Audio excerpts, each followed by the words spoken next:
welcome to the Cultural Experience. We're just going to kind of talk about healthcare issues and, why we kind of need the changes that we need. So I want you to kind of introduce yourself and give a little bit of your experience and how you've contributed to the healthcare field. Well, my name is Ebony.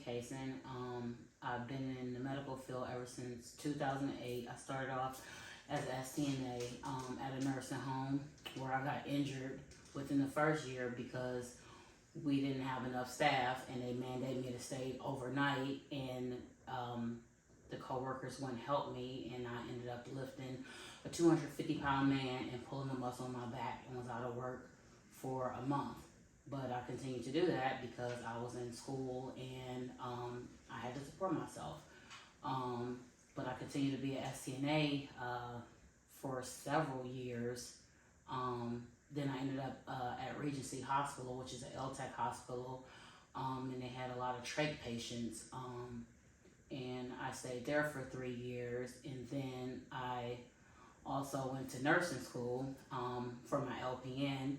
However, I didn't, pass my exit exam, so I didn't get my nursing license. And now I currently work for the DME company, which I've been with going on 7 years the end of this month. So I've pretty much been in the medical field, 13 years now. So it's been a long time, but I think what made me want to get into the medical field is because I've had several family members who have passed away. They was very sick, and just seeing how they got treated, when they went to hospitals and stuff, I didn't like that, so I felt like I had to basically get in here and try to see where I can make a difference, and be an advocate for people. And plus I love taking care of people. Mm-hmm. So I feel like, being in the medical field helps me to be able to do that. I can make a difference, somewhere. So that's why I chose to be in the medical field. So when you say treatment, mm-hmm. and you seeing how your family was being treated, mm-hmm. What was that like? What was that experience like for you being the family member on the mm-hmm. outside, having the family member inside? It was very devastating because I just, I had to be the voice, even though, my grandmother at the time, she could speak for herself, but she, she was in a wheelchair, she was in a scooter, so she couldn't get around and walk around, like she used to, so she lost, some of her mobility due to her illnesses that she had. So I had to be that voice for her. So I would literally, come to the nursing homes, come to the hospital, talk to the doctors, talk to the nurses. Like, somebody got fired because when she was at, this nursing home in Cleveland, they weren't taking care of her. Like she was literally in what. And I'm like, why is my grandmother in this? It's okay to say, well, you know what okay. it is. So she was in feces. Okay. She was in feces. And mind you, she had got transported from the hospital. So, me learning nursing school and being an STNA, you're supposed to assess the patient, within the first hour of them getting there, right? Yeah. Clean them up, change them. They never did that. My grandmother was in the same hospital gown from the hospital because it has their logo on there, in feces. And that, really made me feel some type of way. And she baby, take care of me. So I'm like, okay, because that's what I do. So I did it, but that was somebody else's job, right? So I went to the nurse, I went to the aide, what y'all doing? The nurse tried to put it off on the aide, right? For them to do it, but this is your patient. Yeah. So you take care of your patient, so if the aide don't do it, then you do it. Yeah. But they didn't know, that's why it's good to know people. Somehow, I ended up talking to a family member and they knew the DON. Okay. So then, guess what? They got fired because they was next shift. So they wanted to put it off on the next shift. Okay. And that's what we got to stop doing, delegating responsibility to other people when it's our responsibility to do stuff as well. Yeah. So we need to, take full accountability, and it's all of our patients, right? Because if the patient wasn't there, you wouldn't have no job, you wouldn't have a paycheck, right? Absolutely. So take care of your patient. Yeah. And it's not just because it's my family member, because I also learned being in healthcare that I treat everybody like they're my family member. That way everybody get fair treatment. Yeah. Not treating each person like they're special, more than somebody else, because we're all human beings. Bump the titles. Yeah. So that's very hard seeing your family members, go through things and not be able to stand up for themselves and voice, their opinion, and then you have to be that voice for them. But luckily, like I said, I'm not, done to the medical field. I've been in the medical field for multiple years or whatever, and then I have, family members that are also in the, medical field. So I, communicate with them as well so we can get the job done. Yeah. Because somebody got to be the voice. That's true. The one thing that I will say, because I feel like the topic of like that's your patient and the delegating, because there are certain responsibilities that nurse can delegate, but I think the problem a lot of times that the family don't get to see, in which they shouldn't have to be understanding of this, but being the person on the other side, being short-staffed when you don't have enough people that's actually working there. So this has continuously been an issue in the healthcare field because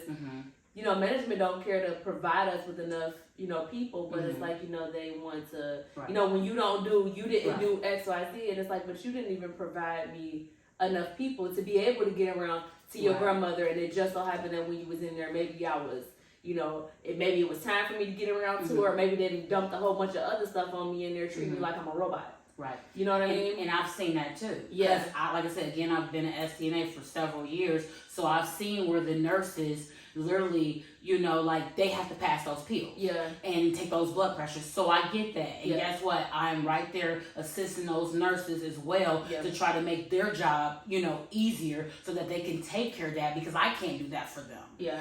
So I get that too. Yeah.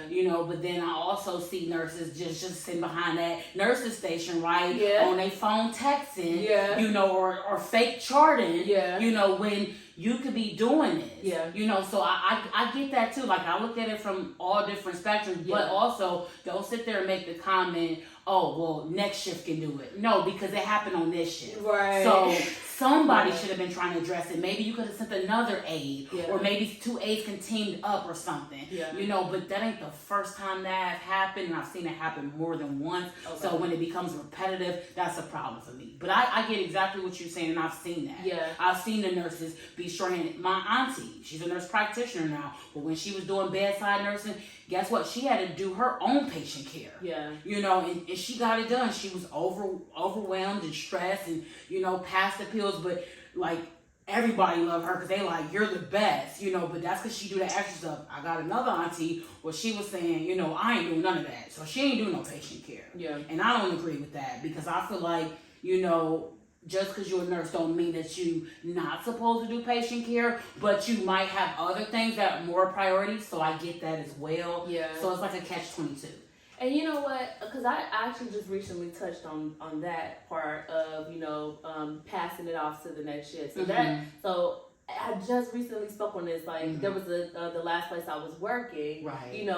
All of the nurses would complain. Like this particular unit was sending dirty patients. So, amongst ourselves, like, we would talk about it, we would get frustrated, but me being well, let's just try to fix the system because that way it won't be a problem. Yeah. Like, that was the thing. So, I would try to come and say, well, why don't we, report this and, talk to somebody, and nothing ever got done.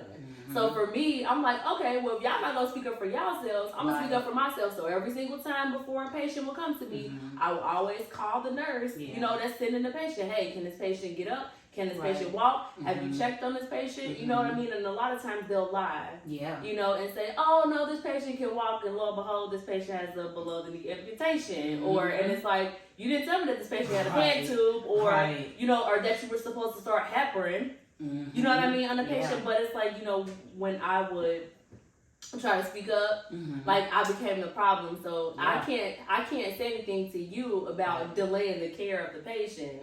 You know what I mean? Because I just shouldn't say anything. So I think for them, like, that became a problem. But like, I wasn't there for the friendship. I was there to actually take care of the patient, and I think that became a problem.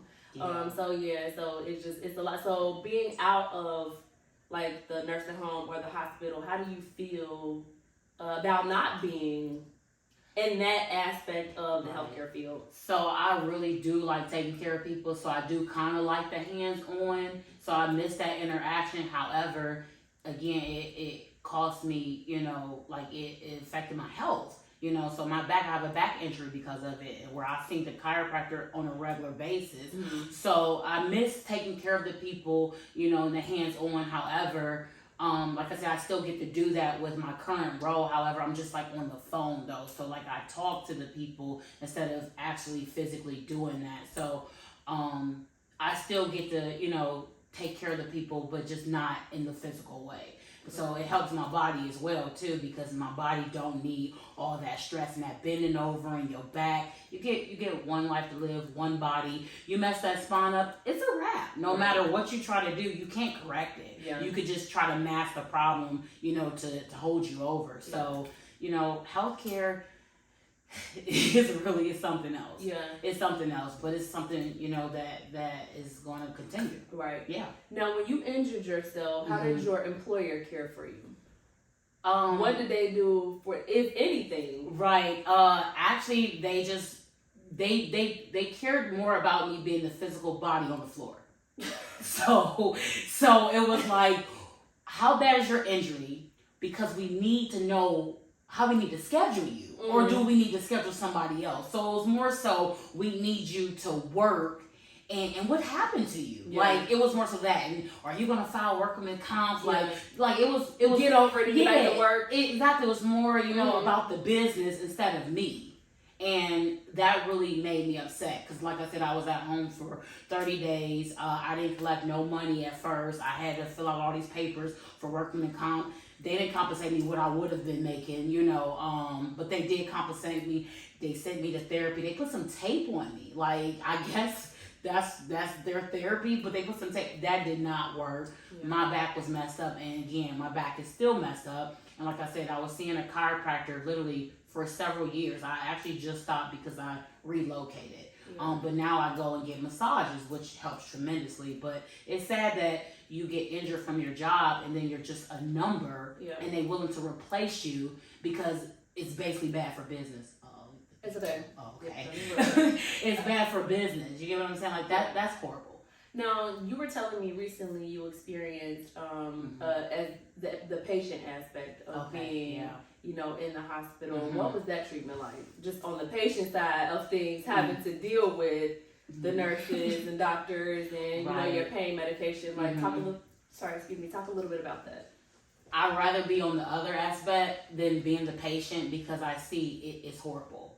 It is really horrible, and I try to just be like the best patient ever, because I don't want to be a patient, but I see what people experience, because I just recently had a surgery that was emergency. Like, it happened out of nowhere. Like, I called myself taking a vacation. I ended up having an infection. They ended up hospitalizing me for a whole 8 days. And the doctors and nurses, some of them was great. Don't get me wrong. Some of them was really great. Other ones, it's like, I don't know, it was like the first nurse was good, the second nurse was bad, the third nurse was good. So it was like, it was on, off. Where like some nurses are really on their job. I mean, I'm gonna medicate you, I'm gonna assess you, I'm gonna treat you like the patient, you are. Then other ones was just like, oh, you're just a number, in the bed. You one of the people on my rosters that I have to take care of. Yeah. So I'm going to do the bare minimum just to get the job done, to say that I did something. Yeah. That hurts, because we all people, and we should be treated accordingly, not just a number or a paycheck. Why do I have to tell you to give me my medicine? It's scheduled every 6 hours or every 4 hours. You should be giving it to me. Yeah. Why do I have to tell you that I'm not a druggie? Yeah. There's no history of that. Yeah. Like, I don't do drugs. I don't even take pain medicine. I do everything naturally. Yeah. So for me to have to repeat that makes no sense. And why do I have to call family members to call you guys to tell y'all to do y'all jobs? Yeah. When y'all know what y'all supposed to do. Yeah. Like, that makes no sense.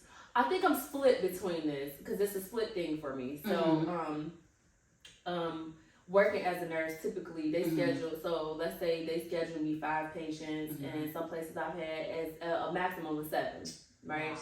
Everybody's medication is scheduled at 9 o'clock, right? So everybody get their medicine at 9 or supposed to? It's not. Everybody's supposed to get it at supposed to get it at 9. Okay. Everybody's supposed to get it at 9 o'clock. Okay. Right? Yeah. That's not possible. Right. Right? Yeah. Realistically, it's not possible. When Okay. patients are asking, it's like, hey, you know, this medication is scheduled at 9, and then hospitals give you parameters like, you know, you can get it an hour before, you can get it an hour after. But realistically, I go into patient room number 1, and I'm in there for an hour.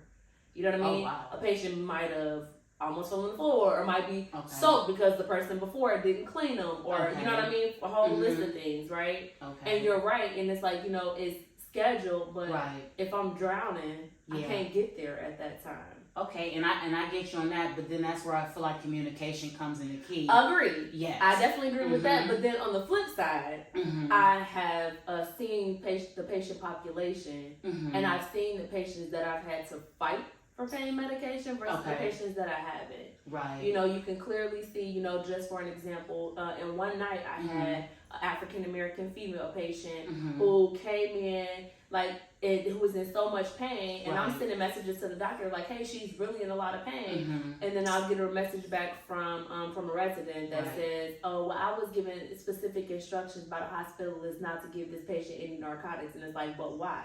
Wow. You never came down here and assessed this patient. I'm the eyes for you as the nurse, and I can clearly see that this patient is not not in any pain. Right. But then I've had, and this is a true story. You know, I've had a white patient, male patient, that has had a history of being on drugs, and yet you have scheduled medications that I don't even have to fight for, but I will have to fight to try to tell you, like, this is not appropriate. You know what I mean? This patient is clearly calling me, asking me for pain medicine, and then falling asleep. Right. You know, and it's like, that doesn't even make sense. And then if something was to happen and I'm seeing this and assessing this, you know, then there's my license. Yeah. You know what I mean? So it's like, it's okay if I don't say anything. You know, you're gonna prescribe the medicine to who you want to prescribe it to, and maybe you have to fight harder for others. You know what I mean? And it's just like, it's so difficult, because in nursing school they always teach you that pain is what the patient says it is. Exactly, you know, but it's like, that's not how it's always treated. You know, so that I'm just kind of fed up with having to have that conversation. You know what I mean? And then we already have, especially a lot of African American people who don't want to come to the hospital already because they have no trust in the system. That's how I feel. I don't want to go because, again, I've seen what my family members had to go through, and then me being the patient as well, what I've went through. And then those bills that they send is ridiculous. You know, and then they be running some tests that they don't need to run, right? Just so they can upcharge and bill. And it's like, come on now. Yeah. I don't need all this. So honestly, unless I feel like it's life or death, I don't want to go. You know, because I don't want that poor treatment. Right. My sister-in-law lives in Japan, and one thing she had said actually kind of blew my mind, because, you know, you don't really think about the healthcare system like it is over in Japan. So when she gave birth to her baby, after so long, I don't know however many days, but she was able to come back to the hospital, right? And her husband got to get, like, the baby nurses took the baby and kind of took care of the baby to kind of give them some mental time, right? Because when you first become a parent, whether it's the first baby, second baby, whatever the case may be, like, you need that mental, like, like, my whole life just changed. Right. You know, here in this, but in this system here, especially in the United States, you have a baby, they want you out the door, you know, so that you can get the next, you know what I mean? And it's they need a bed. They need a bed. And it doesn't matter. Like, what happens with you at this point? We got what we needed from you. Right. We're going to bill your insurance. We got that. You can go. Yeah. You know, and it's like, it's so crazy to continuously, but in that aspect of things, especially when we talk about babies, like, our women are the ones that suffer the most. You know what I mean? And it's like, it is a tiring conversation to have. You watch so many stories. I just recently read a story of a patient that traveled 3,000 miles in an RV because they were allowing black patients, they weren't taking black women's pain seriously. Are you serious? Her and her husband got in an RV, drove 3,000 miles to go to another hospital just to be able to feel safe to deliver. 3,000 miles? 3,000 miles. That's crazy. And it's like, if we just That's crazy. The solution just feels so simple. Like people just need to stand up and just remove the power from the people who have it, because a lot of times, and I always say this, the people up there at the top have never experienced what it's like to be a nurse, right? Or what it's like to be a PCA. Yeah. Or you know what I mean? Know. You have no idea, so it doesn't matter. To you is go to work and show up so that I can drive, be on my yacht, be in my night, and it's like it shouldn't even be about that. You know what I mean? But unfortunately, that's what it is. Unfortunately, that's what it is. So, like this whole situation is crazy. I don't know. I also posted about the nurse that killed herself just recently, August the 7th. Her name was Tristan Kate Smith. Okay. And watch that. The healthcare system literally drove this girl to suicide. Yeah. Like I just listened to the note this morning, and I'm like, I understand. Yeah. Like I started coming home anxious. Like at first, like you know, people go to school for a long time to be a nurse. A long time. Yeah. And nursing school will humble you.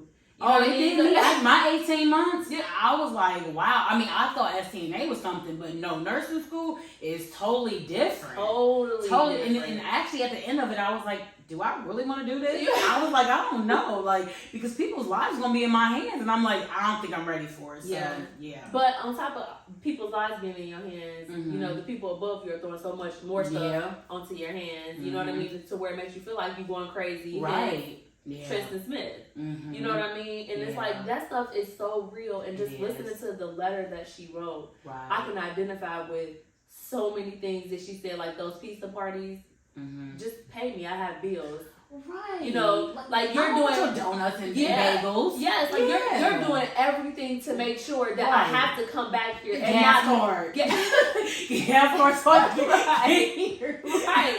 Like not do anything to value me as a person, or make me even feel like I want to show back up. Right. You know what I mean? Like it feels like a very abusive relationship with the healthcare system. And it's insane. And it's so frustrating, which is why I'm like, I gotta do something. Yeah. You know what I mean? So I don't know, that story, that's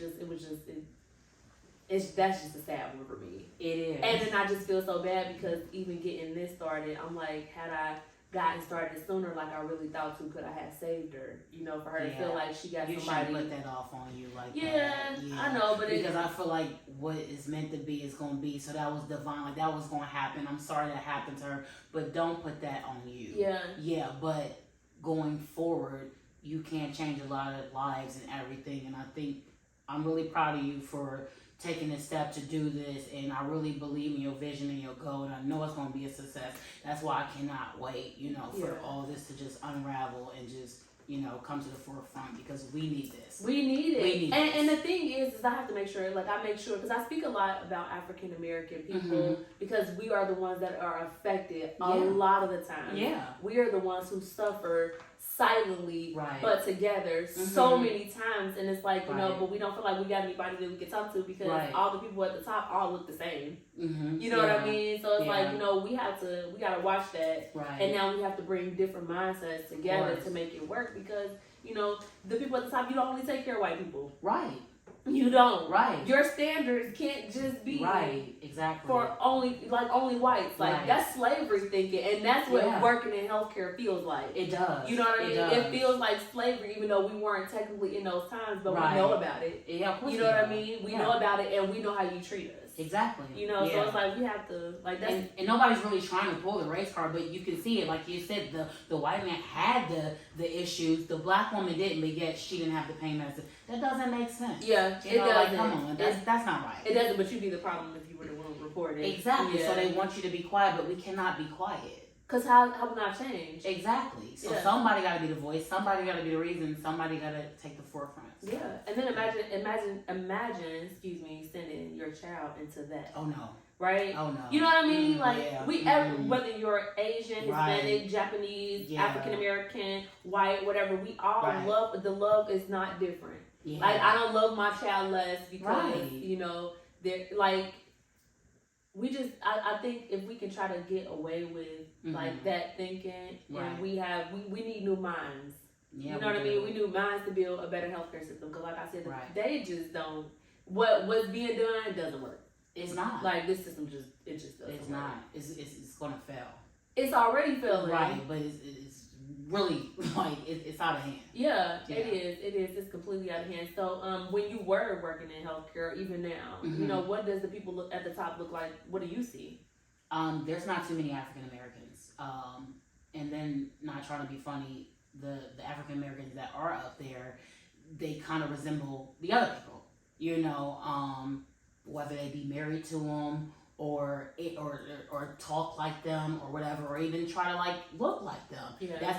I don't see too many that are just really authentic. I ended up seeing a lady because they posted something on our site or whatever, and she kind of looked like me. And I was like, oh, okay, that's nice. I mean, she had locks and everything, and I was like, wow, like that's good, because a lot of times they don't want you to be yourself. You know, they want you to cover up your hair, you know, because it don't fit the description that they want. Yeah. You know, they want you to dress a certain way.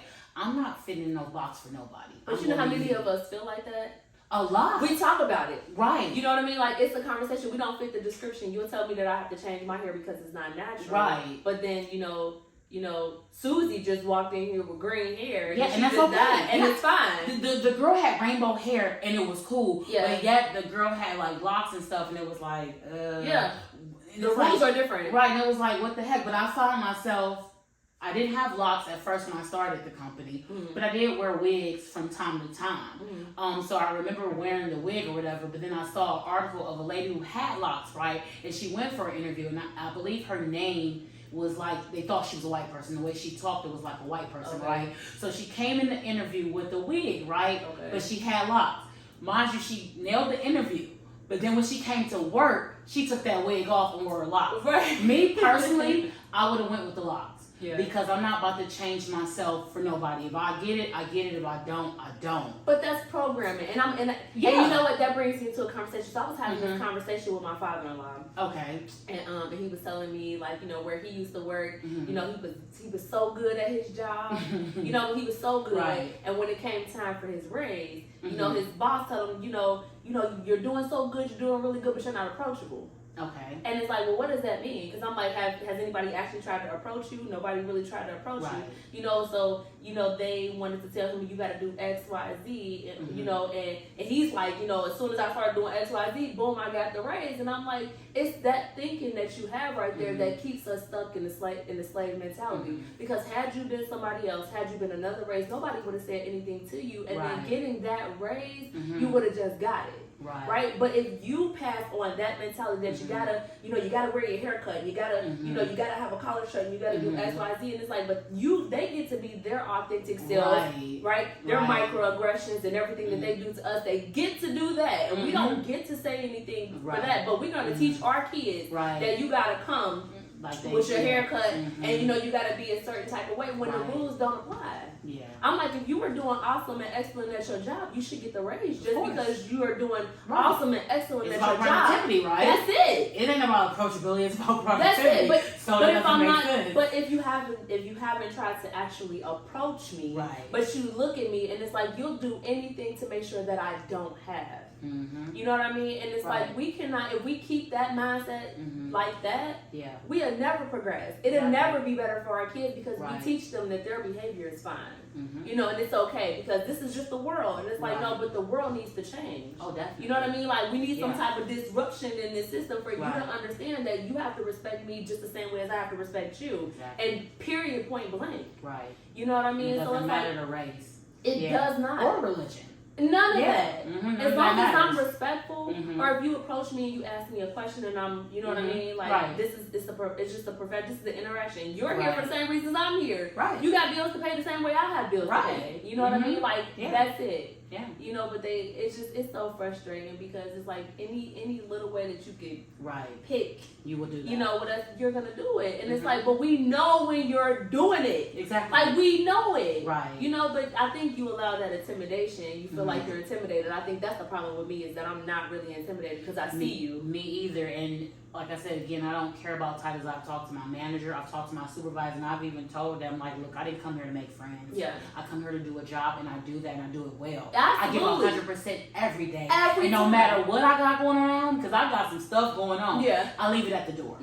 I leave it at the door. And that should be everybody's rule of thumb. Because we door. didn't come here for that. Right, I didn't come here for that. Yeah. You know, and so I say, I don't need you to be up in my business. We don't need to socialize outside of work. None of that. Yeah. I come to do my job and I do it well. And that's it. And that's it. And judge that. Right, judge only that. Right, and don't judge nothing else. Only that. But see, they want to disturb a little trouble. They want to nitpick. They want to ask about this person. Why don't you go ask that person? Because I'm not about to tell you no information. Yeah. Like, I didn't come here for that. Yeah. I'm not doing that. Like, that's unprofessional. It's right? Because if I was to do some stuff like that, y'all would have me out the door quickly. But you could do that because you upper management? No. Yeah. But you know, all too often we have that where management abuses that power. Oh, of course. You know what I mean? Yeah. And it's like, you should be grateful because I'm doing a job that you don't want to do. Exactly. You know what I mean? Exactly. Like, your job I'm making your job easier. Easy. Right. You know what I mean? So you would think that you would treat those people. Mm-hmm. That's why I'm like, whenever, I always try to make sure that I do the best of my job. Like, I try to make sure my personality is super bubbly. Right. I try to make sure that I'm a whole experience. Mm-hmm. You know what I mean? But it's like, it's just all too often we see, Right. like there's a, I can recall, what do you call them? Those nurses supervisors that just walk around. Like, it's like nobody makes you feel good for even being here, knowing that like I would rather be at home with my family. I would rather, you know what I mean? Yeah. So it's like the way that they look at you is like, why are you even here? Right, and the crazy thing about it is you spend so much time there, you more time with them than you are your own family. So it's like, and to be treated like that, it doesn't make sense. And like you said, these little parties here and there, I don't care about none of that. None of it. I'd rather be at home with my family who loves me and cherish me, and y'all treat me like crap, you know, and give me all this workload because this is supposed to be my job, you know, and I'm making it easier for you, but you're making it harder for me. No, and don't let state come in the building. Oh my God, everybody's running around and trying to do what they're supposed to. And guess what? I told them, I said, I ain't lying. I'm telling state the truth. Because my mama told me don't be lying for nobody. So I'm gonna tell the truth. State be like, you sure? Yeah, we sure right now. They call people in. So that's why we got all this extra staff. Right. But when y'all leave, guess what? They leaving too.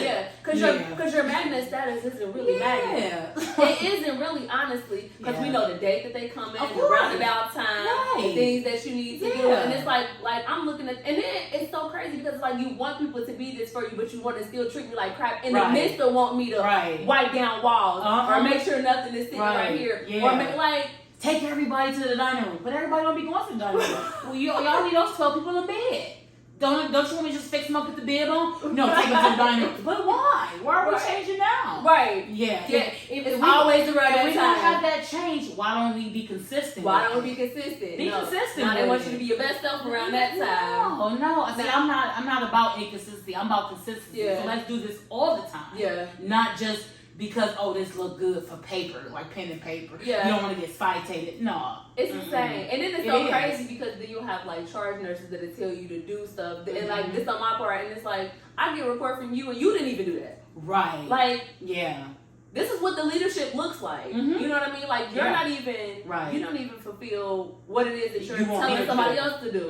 You know what I mean? Like, but the rules are not the same. That's what the problem is. It doesn't go hand in hand, and we don't have people that's gonna speak up. We're gonna talk on the side. Right. You know what I mean? We're gonna talk about it, but it's like, I don't like talking on the side because this affects me. Right. You know what I mean? I just recently had a conversation, like on the 2nd of August, and I will never forget this interaction and how it actually made me feel. You know, a director, somebody that don't even know me. I know it was racial profiling, how you walked up, what your energy was like, how you tried to interrogate me. You know what I mean? And then when you saw that this African American female was sitting here and she was teaching students and she was doing boom, boom, boom, boom, boom, that became a problem for you. You didn't even get to know who I was. You know what I mean? All you saw was what you saw. Get her out of here. You know what I mean? Like, all too often, you know how I know what it is? It's because we see it too much. It's constant. You know what I mean? So it's like, it's those things that need to change. Like, we got to stop having people in positions of power that abuse it. Of course. You know what I mean? And we have to take it serious. So, like, when that stuff is reported, like, we're not just going to sweep it up under the rug because that's your friend. Exactly. You know, because everybody up there look the same. Right. You know, and I follow, like, web pages and stuff like that. So whenever I do see maybe, like, a African American person or even an Indian person or somebody that looks different get a position, I'll be like, okay, enough years must have done passed. And you say, you know what, we gotta hire one.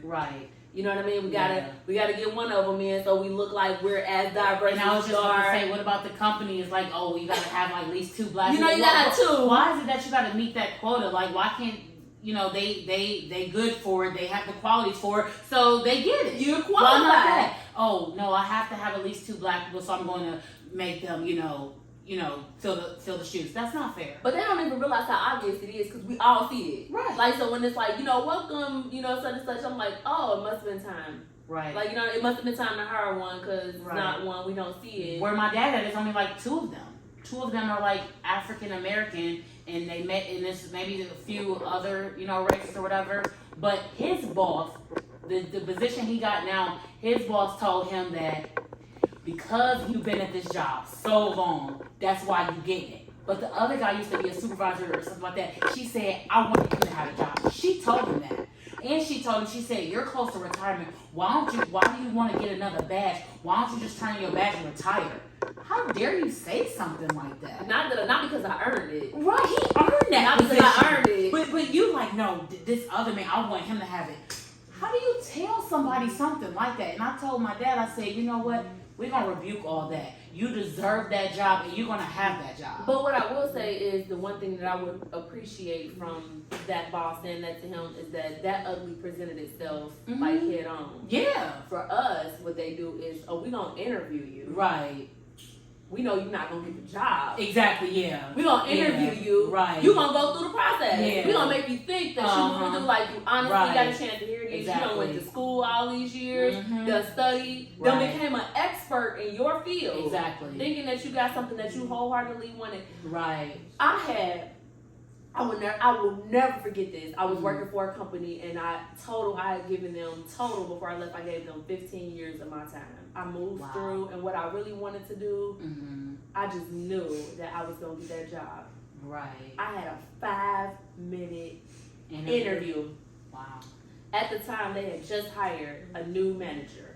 Right, and I wanted this job so bad. I just knew I had. I'm like, I've been with the company this long. Right. I got me a PCA job on this floor as a PRN, just so you get to see my face. Just so you know, like, I've been committed to this company. Right. I sat down. The question that got me out the door was they asked me 5 questions. 5 minutes. I was from the time I got there to the time I got back into my car. It was 5 minutes. I couldn't believe it was so fast. Wow. The last question they asked me is, how important is diversity to you? And I said, it's very important to me because we serve a different group of people. So as a nurse on the unit, I could teach maybe a white nurse something that she don't know about that black patient that she's actually taking care of. Right. That was the end of my interview. What was crazy was, in that interview, there was an assistant nurse manager that sat in. Now, mind you, the new manager is new, so she doesn't know me. Okay. But the assistant manager knows who I am. Right. In the interview, she pretended, it's a white nurse. She pretended like she didn't know who I was. She didn't know that I was in nursing school, and she didn't know that I had obtained my master's degree. Well, she focused on that, though. She said, you have a master's degree? I said, yes. She asked me again, like, my answer was going to change. I said, yes. But didn't she have, your resume or whatever? Yeah, but but at the time when I was a PCA, I didn't disclose to them that I was getting my master's degree or that I even had 3 other degrees before. Right. You know what I mean? Yeah. So she knew absolutely nothing about that. So you could just tell it was a shock. But 5 minutes. And I'm like, I've been at this place at the time. I think I had been there for about 12 years. I've been there for about 12 years, maybe 12 and a half years, but still, you would think like, oh, she's committed, she shows up to work, she hasn't got, I hadn't gotten written up, I hadn't whatever, like, and I could not get that job. I was so crushed. So you didn't get the job for being yourself? I didn't get the job. 5-minute interview, the last question was, how important is diversity to you? I never had a 5-minute interview before, and I'm like, okay, I walked out of there knowing that I didn't have the job, and I sent follow up like, thank you for interviewing me. Right. Absolutely nothing. Wow. You know what I mean? And I'm just like, I walked away feeling discouraged, but I realized that all of that led me here. Right? All of these experiences that I had with racism, discrimination, and all of that led me here because I had to experience these things to be like, oh, something about this whole system needs to change. Right. And what's so crazy is the unit that I needed to work on, they had a policy that said that family members can't worked together. There was 2 sisters that was working the same shift. One was the charge nurse and another one was working. Right. What were they raised? Oh, they were white. Oh, okay. Yeah. So again, like it kind of goes back to race because they allowed to do certain things, but then we can't do it. And to piggyback off what you said, again, my auntie, who's a nurse practitioner now or whatever, right before she got her nurse practitioner license, you know, she been working for this company for a long time, right? Mm-hmm. And she knows like the director, CEO, or whatever, right? It's supposed to be like family. Mm-hmm. She applied for a job as well, right? Mm-hmm. But a blonde head, blue eye Becky came out of college or whatever, don't have no experience whatsoever. She got the job over my auntie, but mind you, they made her feel like she had the job. Yeah. So she thought she had it. Yeah. But guess what? It was just God basically putting her in a position so she could be where she's at now. Yeah. She's very comfortable. She loved it and she's thriving. Maybe that job would have been hell for her. Yeah. So. But you know what? I find that a lot of our people go out and start their own practices. Yeah. But when somebody needs to go to an emergency, like nobody's realizing that we have to go back where it's not controlled, where we have no control over anything, right? Yeah. So while those practices are good, like we have to, the system has to change because you might have somebody that look like you come to your practice, but then you're sending them to the emergency room with people who don't care. And this is not everybody. Yeah. Like not every white person that you experience, not every person do you experience this, but we know when we experience like people will be so quick to say, oh, you just using a race card, but it's like no, because you present your ugly to me, but you'll present nice you to somebody else, and we know what you know that I know what you're doing, and we see the difference. We see the difference, so it's like the healthcare system, we gotta have. I was just recently talking to a guy, and he was like, I don't even go to the emergency room, I don't go to the hospital because I don't trust them. I said, but what if you could? What if you could? And what did he say? What if you had a place that he was like, you kind of got me there, and I'm like, because we've never had anybody that's like really truly trying to stand up to say, you know what, I stand for you, and you don't even know it. Yeah. You know what I mean? Like when I look at your kids, I stand for them, and they don't even know it because I know that when they enter these places, what it's gonna be like. You know what I mean? So like we have to stop that. Right. Like it's been time. Like I tell anybody, ancestors only got us so far. Right. Like we gotta push us to get farther. Otherwise, your kids have to relive the things that you had to relive, and we know how it makes us feel. Right. You know, so this just it's an exhausting time. It is. It's such an exhausting time. Yes, we have come so far, but it's like we have to take our power away from them and stop allowing them to give us how far they, want us to go. Like, oh, we might, and then the people of color that are at the top, I'm sure that they're dealing with things that they don't even speak about because for one, nobody looks like you. Exactly. Right? I went to a predominantly white college, and it's difficult to even tell them about our experiences because our experiences are not theirs. Right. So it's like when those experiences are not yours, like you don't really care too much. You don't care that, the person that's smiling in front of you is like just said a racial comment to me or, because that's not who you experience. Right. And you're not going to take me serious because that's not who you experience. But I can listen to another African-American person and know because I'd be like, that same person said the same thing to me. Right. You know what I mean? So we understand, but there's no change there because everybody feels like they're the ones that are in power. So we have to do something different. Definitely. Like we have to do something different. So that's what the cultural experience is all about. We have to be able to speak about these so that change is created and not just to ourselves silently. Right. So why do you feel like we need culture healthcare? So many reasons. We definitely need culture because, like I said again, I believe in the mission and it's not just for African American, it's for everybody. And it shouldn't be based on it shouldn't be based on race. It should be based on an individual because everybody's different. Nobody's the same. Even twins are different, right? Right. They're different. So believing in the mission and just I don't know. I just feel like it's going to be like a different unified system that is just going to give us what we need. Yeah. It's the reason. It's the season. Like I'm like seriously like I'm for it. I'm for it. Like I cannot wait for it to launch everything. Yeah. Like I'm ready for you to cut that ribbon. Yes. And have that broadcast and they ask you all the questions. You like hey, I'll answer your question. Like seriously, I'm ready for the whole thing. Yeah. Like, We need it. Yeah, we do. We do. need it. I was talking to my husband this morning. And I was saying, you know, like all those things that the nurses complain about, right? You don't have enough staff, you know, all that stuff like that. The burnout, you know, the way that y'all celebrate us. Like you're not really celebrating us. You just spending our money, keeping somebody else's business. Exactly. You know what I mean? It's like I really am looking for the day that we can change these things so that you feel comfortable going to the hospital. Of course. You know, hands down, take me to cultural health care. Exactly. You know what I mean? Hands down, that's what I'm going because they care about me there. Right, Or, exactly. you know, and my nurse got time to have time to spend time with me. Right. And not, you know, I'm sorry I can't, Miss Ebony, you know, I just need to pass you your pills because I don't got time. Exactly. And then every shift, you get the same treatment. Not the one nurse be good, then the next nurse be shitty. No, you get it consistent. Yeah. Because that's how it should be. Yeah. It should be consistent. Because you're going to get that consistent bill and bill me right and then want to collect your money. Well, I want my consistent care. Absolutely. You get what I'm saying? Without having to fight for it. Exactly. Yeah. I should not, like, what if I was a mute? So I feel sorry because I've taken care of several patients who could not speak. Right. And I feel sorry for those people. Yeah. They could not speak. They couldn't verbally express themselves. Yeah. Where they had to do different things to try to, like, let me know what was wrong or what they needed me to do for them. Yeah. That's sad. But I could have been the type of person like, oh, you can't speak, you can't say nothing. I'm just going to sit here, you know, and let you. No, I didn't do that. I sat there and tried to figure out what this patient needs. Oh, their back was itching. Oh, they need me to change them. Oh, they wanted to be rotated. Oh, they need some ice water. But everybody not like that, you know? So, like, no, we need a difference. We need a change, and we need it to be consistent, and we need it now. We need it now. We need it now. We need it now. Not yesterday. We need it now. Now, yes. So you know what? Welcome to the cultural experience. Hey. And you know what? You don't even know, but you today have affected change. So I thank you for being here. Well, I thank you for having me. Like, Thank for you real. so much. Wonderful, ladies. Thank you. Do you sign off? Just fun with the cultural experience and whatnot.